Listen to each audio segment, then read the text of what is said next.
अब हम लोग कुछ अनसॉल्व्ड एग्जाम्पल को देखेंगे। जैसे कि ये पहला एग्जाम्पल है, इसमें कहा गया है choose the correct option. A rectangular coil of copper wire is rotated in a magnetic field.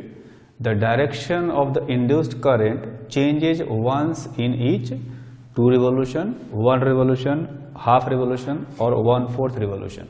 ये 4 ऑप्शन में से कोई एक ऑप्शन सही है, वो हमें सिलेक्ट करना है। तो जैसा कि हमने एसी जनरेटर में देखा था कि एक जो कॉइल है वो कॉइल मैग्नेटिक फील्ड के अंदर रोटेट कर रहा था, है ना।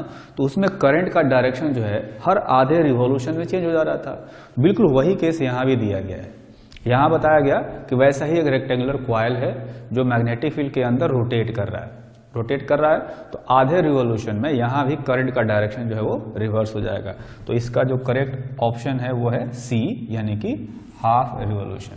ठीक, इसके बाद जो अगला एग्जांपल है, इसमें पूछा गया है name 2 safety measures commonly use in electric circuits and appliances. है ना, हम लोग घरों में जो इलेक्ट्रिक अप्लायंसेज यूज करते हैं या सर्किट जो रहता है उसमें क्या क्या सेफ्टी मेजर्स यूज करने चाहिए, है ना। तो यहाँ पर 2 सेफ्टी मेजर के बारे में बताया गया। जैसे कि पहला है इलेक्ट्रिक फ्यूज, है ना। हमने जो डोमेस्टिक सर्किट देखा उसमें सबसे पहले जो करंट आता था वो इलेक्ट्रिक फ्यूज से पास करता था, है ना। उसके बाद आगे जो है मीटर से होकर के मेन स्विच और लाइन वायर्स में जाता था, है ना। तो इलेक्ट्रिक फ्यूज का क्या यूज है, वो ये होता है कि कभी भी शॉर्ट सर्किट हो जाए या करंट का वैल्यू सडनली बढ़ जाए, वोल्टेज बढ़ जाए तो करंट बढ़ जाता है। उस कंडीशन में क्या होता है कि कहीं पर मतलब कि स्पार्किंग ना हो, आग ना लग जाए घर में, इसलिए इलेक्ट्रिक फ्यूज यूज किया जाता है। वो क्या करता है, सर्किट को जो है ओपन कर देता है, मतलब करंट फ्लो को वो बंद कर देता है। सर्किट जो है उसमें करंट फ्लो होता रहता है, अगर इसको ओपन कर देगा मतलब बीच में कहीं कनेक्शन कट जाएगा तो क्या होगा कि करंट फ्लो होना बंद हो जाएगा। ठीक है, तो कोई भी अप्लायंस होगा तो वो डैमेज नहीं होगा। तो इलेक्ट्रिक फ्यूज का मेन काम ये है कि जब भी हाई करंट हो, हाई वोल्टेज हो, तो उस कंडीशन में जो है एक सिंपल सा वायर होता है जो कि जल जाता है। जल जाने से क्या होता है कि सर्किट जो है वो ओपन हो जाता है, मतलब करंट फ्लो होना उसमें बंद हो जाएगा। दूसरा जो सेफ्टी मेजर है वो ये है earthing of metallic bodies of electrical appliances, है ना। हमने देखा कि जो 3 प्लग सिस्टम होता है उसमें एक जो वायर होता है, एक जो होल होता है वो कहीं ग्रीन वायर से जुड़ा होता है जिसको कि हम लोग अर्थ वायर कहते हैं।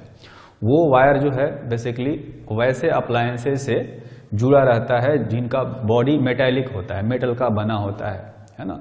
तो कई बार होता है कि मेटालिक बॉडी है तो उसमें करंट आ जाता है। अगर करंट आ जाए तो हमें बहुत बड़ा इलेक्ट्रिकल शॉक नहीं लगे, इसलिए अर्थिंग किया जाता है ना, और अर्थ वायर का यूज किया जाता है। तो ये 2 सेफ्टी मेजर जो है कम से कम ये हमेशा यूज करना चाहिए। 2 और अनसॉल्व्ड एग्जाम्पल को देखते हैं। जैसे कि पहला एग्जाम्पल है न्यूमेरिकल एग्जाम्पल है ना। इसमें पूछा गया है an electric oven of 2 kilowatt power rating is operated in a domestic electric circuit having 220 voltage that has a current rating of 5 ampere. What result do you expect and explain the result? तो इसमें क्या कहा गया कि एक oven है जिसका power जो रेटिंग है वो दिया गया है 2 किलोवाट, मतलब इसको मैं 2000 वाट लिख सकता हूं। और जिस सर्किट में इसको यूज किया गया है ना, वहां पर वोल्टेज दिया गया है 220 वोल्ट और करंट रेटिंग, ध्यान रखना है कि ये जो है ये एक्चुअल वोल्टेज है ना, एक्चुअल वोल्टेज इतना है। ठीक है, करंट रेटिंग दिया हुआ है, ये रेटिंग है 5 एम्पियर उस सर्किट का, मतलब उस सर्किट में 5 एम्पियर से ज्यादा करंट फ्लो करेगा तो उसमें जो फ्यूज है वो बर्न हो जाएगा, है ना, यानी सर्किट जो है कट ऑफ हो जाएगा, उसमें से करंट फ्लो होना बंद हो जाएगा। ठीक है, तो यहां पर इसका पावर रेटिंग दिया गया है इतना।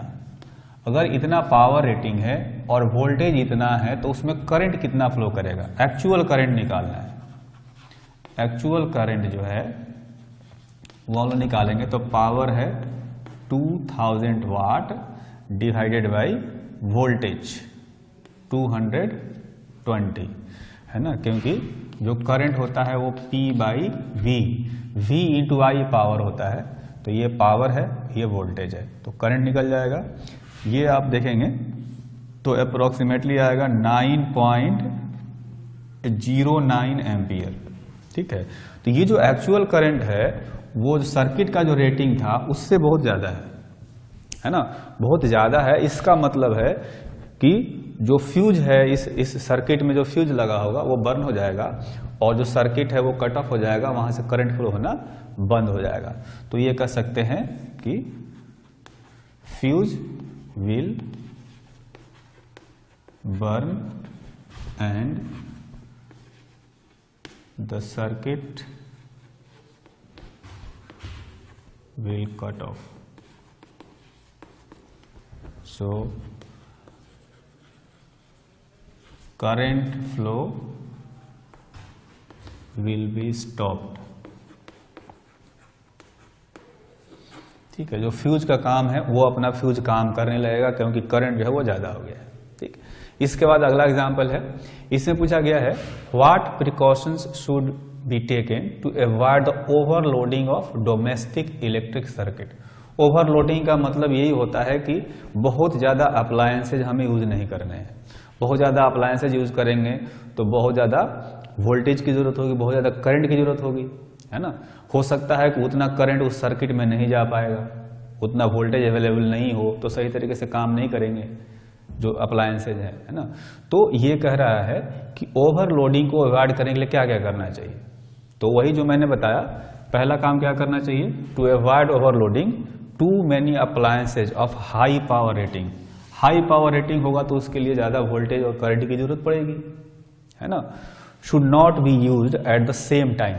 अगर एक ही टाइम पर बहुत सारे हाई पावर वाले अप्लायंसेज हमने यूज करने लगे, जैसे कि सपोज हीटर, गीजर, कूलर, सब एक साथ में चलने लगेंगे तो वोल्टेज जो है ओब्वियसली जो है उनकी जो रिक्वायरमेंट होगी उनको मिलेगा नहीं, जितनी करंट की रिक्वायरमेंट होगी वो मिलेगा नहीं, तो सही तरीके से काम नहीं कर पाएंगे, है ना।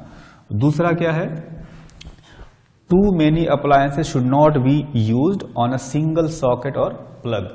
एक ही प्लग से अगर बहुत सारे अप्लायंसेज को हम लोग यूज करने लगे, उसमें से वायर एक्सटेंशन वायर निकाल करके खूब सारे हमने अप्लायंसेज को स्टार्ट कर दिया, तो क्या होगा, वहां का जो वायर है वहां से बहुत ज्यादा करंट की जरूरत पड़ेगी, है ना। हो सकता है कि जो उसकी जो रेटिंग है उस सर्किट की वो उतनी रेटिंग नहीं है, जैसा कि अभी इस क्वेश्चन हमने देखा, उतना करंट वो फ्लो नहीं करा पाए जितना इनको जरूरत है, उतना वोल्टेज नहीं दे पाए जितना इनको जरूरत है, तो फिर दिक्कत हो जाएगा, अप्लायंसेज सही तरीके से काम नहीं करेंगे। इसलिए एक प्लग से बहुत सारे अप्लायंसेज को यूज नहीं करना चाहिए।